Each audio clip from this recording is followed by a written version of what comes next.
Okay, welcome to marine travel vlog. ഇത് വാഗമണ്ണും ആയിട്ട് റിലേറ്റ് ചെയ്ത വീഡിയോസ് തന്നെയാണ്. നമ്മൾ അതിൻ്റെ ഇതിനു മുന്നേ ഉള്ള വീഡിയോയുടെ തന്നെ കണ്ടിന്യൂഷൻ ആട്ടോ ഇത്. നമ്മൾ അതിന് ശേഷം നമ്മൾ തങ്ങൾപ്പാറ പോയി കഴിഞ്ഞിട്ട് പിന്നെ പൈൻ കാടുകളിലും വാഗമൺ ഒരു മൊട്ടക്കുന്നിലാണ് പോയേക്കുന്നത്. അപ്പം ആ വീഡിയോ ആണിത്. പൈൻകാടിൽ അതായത് ഫോട്ടോഷൂട്ട് അങ്ങനെ പർപ്പസിനൊക്കെ പോകുന്നവർക്കാണെങ്കിൽ നല്ലൊരു ബെസ്റ്റ് പ്ലേസാണ്.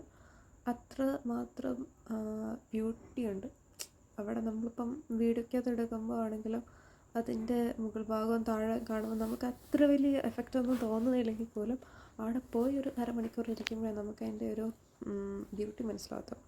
നല്ല കോടയൊക്കെ മൂടിയിരിക്കുന്ന സമയത്താണെങ്കിൽ നല്ല രസമാണ്. പിന്നെ ഇതിൻ്റെ താഴെയായിട്ടൊരു വെള്ളച്ചാട്ടമുണ്ട്.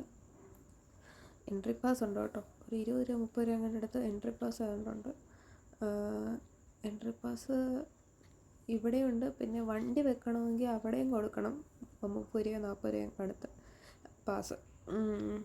പിന്നെ അതുപോലെ തന്നെ ഇവിടെ നടക്കാൻ കുറച്ച് സൂക്ഷിച്ചില്ലെങ്കിൽ സ്ലിപ്പാവും.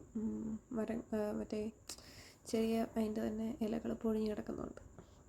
പിന്നെ ഇത് ഒരു നൈറ്റ് വ്യൂ ആണ്.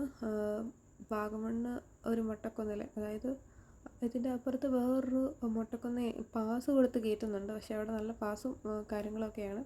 അപ്പോൾ നമ്മൾ വേറെ ഇതിൻ്റെ ഇടയ്ക്കൂടെ തന്നെ അതിന് മുന്നേ തന്നെ നമുക്ക് വേറെ മൊട്ടക്കുന്നുകളിൽ ഇങ്ങനെ ചെറിയ വഴികളുണ്ട്, റോട്ടിൽ നിന്ന് തന്നെ കയറാം. അങ്ങനെ നമ്മൾ കയറിയതാണ്. അപ്പം അവിടെ നിന്നുള്ളൊരു നൈറ്റ് വ്യൂ നല്ലതാണ്. അതായത് ഒരു അരമണിക്കൂർ 1 മണിക്കൂർ നിങ്ങൾക്ക് സ്പെൻഡ് ചെയ്യാൻ ഉണ്ട് എന്നുണ്ടെങ്കിൽ സൂപ്പറായിരിക്കും. കാരണം എല്ലായിടത്തും നൈറ്റിൽ ലൈറ്റുകൾ വരുമ്പോഴത്തേനും നല്ല രസമായിരിക്കും. എല്ലായിടത്തും ഓരോരോ ലൈറ്റുകളിങ്ങനെ ഇരുട്ടത്തിങ്ങനെ കത്തി കത്തി കത്തി ഓരോ സ്പോട്ടിലിങ്ങനെ നടുക്ക് തേയിലത്തോട്ടമൊക്കെ ആയിട്ട് നിൽക്കുന്നതാണ്. ഭയങ്കര രസമാണ്. ഒരു രാത്രി 1 മണിക്കൂറൊക്കെ സ്പെൻഡ് ചെയ്യാന്നുണ്ടെങ്കിൽ സൂപ്പറായിരിക്കും. അപ്പം ഇപ്പം നമ്മൾ ഈ വീഡിയോക്കകത്ത് ഓൾമോസ്റ്റ് സന്ധ്യ ആയിക്കൊണ്ടിരിക്കുന്ന സമയമാണ്. നമുക്ക് കിട്ടുന്നതിന് കുറച്ച് ലിമിറ്റേഷൻ ഉണ്ട്. അപ്പം ഒരു ചെറിയ രീതിക്കുള്ള കുറച്ച് ലൈറ്റിങ് കാര്യങ്ങളൊക്കെ കിട്ടി.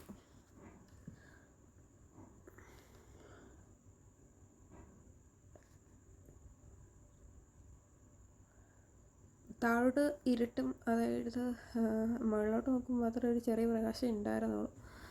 നമ്മൾ കയറിയ സമയമാകുമ്പോഴത്തേനും നന്നായിട്ട് ഇരുട്ടി. അപ്പോൾ ഉള്ളൊരു വ്യൂ എന്ന് പറയുന്നത് ഇതാണ്.